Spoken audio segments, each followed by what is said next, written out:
Il s'agit de mettre les informations dont on parle en accès aux consommateurs en open data. L'open data permet de réutiliser ces données à des fins de recherche, à des fins d'études d'impact ou pour produire des applications à destination des consommateurs, comme celles qui ont pu être développées par exemple pour l'affichage des informations nutritionnelles, Yuka, ScanUp, et qui va permettre de comparer les différents produits pour avoir un choix de consommation plus responsable. L'amendement prévoit aussi une marge de manœuvre réglementaire pour que ce soit l'ADEME ou DataGouv puisse consolider une base de données centralisée et la mettre à disposition des citoyens.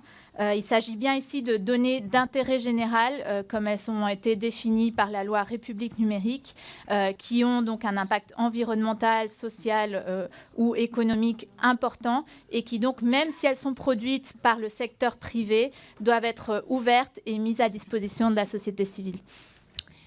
Merci beaucoup, Madame Forteza. Madame la rapporteure, votre avis? Alors, si l'objectif est louable et notamment cette information peut être intéressante pour les fabricants, les producteurs, on pourrait donc se rejoindre sur l'objectif de cet amendement, à l'exception de la deuxième phrase qui prévoit un accès centralisé géré par l'ADEME à toutes ces données, et ça risque de se transformer un peu en usine à gaz, donc retiré. Je vous demande de retrait ou défavorable. Merci, Madame la rapporteure. Madame la ministre. Merci. En fait, la question, c'est comment est-ce qu'on rend ça opérationnel? Derrière, il y a des tas de questions qui sont liées notamment au secret des affaires, etc. Derrière tous ces produits, il y a toutes ces questions-là, premièrement. Deuxièmement, je vous le dis franchement, à mon avis, côté, je ne veux pas parler à la place de mes services ou des organisations publiques, mais je ne suis pas sûre qu'on sache exactement gérer ce type de dispositif. Et qu'à mon avis, on peut peut-être déjà commencer par une approche qui soit potentiellement volontaire avec un certain nombre d'entreprises qui partagent les données. Cela dit, je pense que c'est absolument indispensable et c'est critique. Simplement, quelles données, dans quelles conditions, sur quelles caractéristiques des produits, tout ça reste à définir parce que derrière, il y a des questions, comme je le disais, et de gestion des données et surtout potentiellement de secret des affaires. Bref, vous l'avez compris, je pense que c'est essentiel, il faut juste voir un petit peu dans le détail et le travailler à mon avis. Merci, Madame la ministre. Madame Forteza. En fait, il s'agit juste que les informations qui sont déjà mises à disposition soient mises à disposition dans un format open data. Donc, c'est vraiment très simple et l'amendement n'oblige pas l'État à faire cette base de données centralisée. Juste, l'amendement permet cette marge de manœuvre.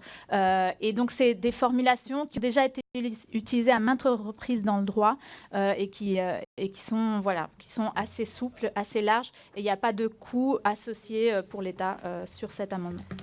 Merci, Madame Forteza. Monsieur Lambert. Merci, Madame la Présidente.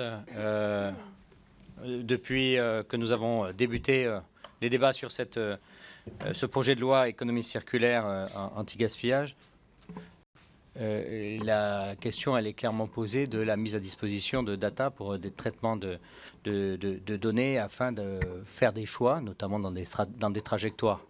Notre collègue Paola Forteza propose que nous exigions que si ces informations existent, elles soient dans des formats qui puissent être exploités, notamment par nos propres services publics, afin de répondre à quoi? À l'attente du législateur que nous sommes. Notamment, on a parlé tout à l'heure de baisser, d'avoir plus 5 ou plus 10% de taux de réemploi, mais comme on manque de data, on n'écrit pas le chiffre, alors que nous avons tous la volonté de réussir cette transition écologique par la voie de l'économie circulaire. Donc, un soutien plein et entier à la proposition de cet amendement. Merci, Madame, Monsieur Lambert, pardon. Madame la ministre.